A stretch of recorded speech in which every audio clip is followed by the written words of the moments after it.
ఓం శ్రీ గురుభ్యో నమః. ఇది మనం చూసేది పద్మాక్షి అమ్మవారి గుడి. ఇది హనుమద్గిరి గుట్ట, హనుమకొండ, వరంగల్లో ఉంది. ఇది అయితే ఈ పద్మాక్షి అమ్మవారి గుడి ఎంతో ప్రాచీనమైన గుడి. ఈ గుడిని ముందు జైనులు ఇక్కడ తపస్సు చేసుకున్నారు ఈ హనుమద్గిరి గుట్ట మీద.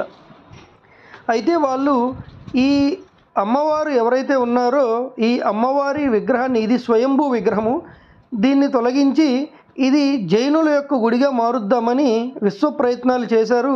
కాకపోతే అమ్మవారు వాళ్ళకి కలలో కనిపించి ఇది నా గుడి, దీన్ని ఇలాగే అభివృద్ధి చేయండి అని చెప్తే జైనులు ఇక ఈ గుడిని తమది అని చెప్పుకోవడం మానేసి పద్మాక్షి అమ్మవారి గుడిగానే చెప్పుకున్నారు.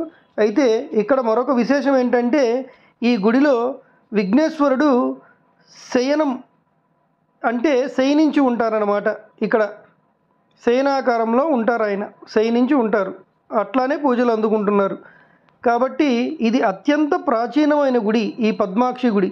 ఇక్కడ మీరు ఏదైతే ఈ గుహద్వారాలు, ఈ కొండ చర్యలు మీరు చూస్తున్నారో ఇవన్నీ కూడా సహజ సిద్ధంగా ఏర్పడినవి. జైనులు కూడా ఇక్కడ చాలా కాలం పాటు తపస్సు చేశారు అని అక్కడ పద్మాక్షి గుడి యొక్క స్థల పురాణం మనకు వివరిస్తోంది. కాబట్టి మీరు ఈసారి వరంగల్ వెళ్ళినప్పుడు ఈ పద్మాక్షి అమ్మవారి గుడి, దీని ఎదురుగానే సిద్ధేశ్వర ఆలయం కూడా ఉంటుంది. ఆ ఆలయాన్ని కూడా దర్శించుకుంటారని నేను మీ అందరికీ కూడా ఇది చూపించడం జరుగుతుంది. మనకి వరంగల్ అంటే గుర్తొచ్చేది ఒకటి 1000 స్తంభాల గుడి, రెండవది భద్రకాళి టెంపుల్. ఆ రెండూ కాకుండానే ఇక్కడ అనేకమైన వివిధ ఆలయాలు కూడా, ఎంతో ప్రాచీనమైన ఆలయాలు కూడా ఉన్నాయి.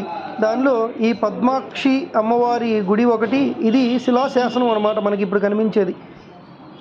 తర్వాత ఈ సిద్ధేశ్వరాలయం, మరియు ఇక్కడ ఇంకా ప్రాచీనమైన గుడులు చాలానే ఉన్నాయి. కాబట్టి ఈసారి వరంగల్ వెళ్ళినప్పుడు అన్ని గుడులని దర్శించాల్సిందిగా కోరుచున్నాను. శుభం.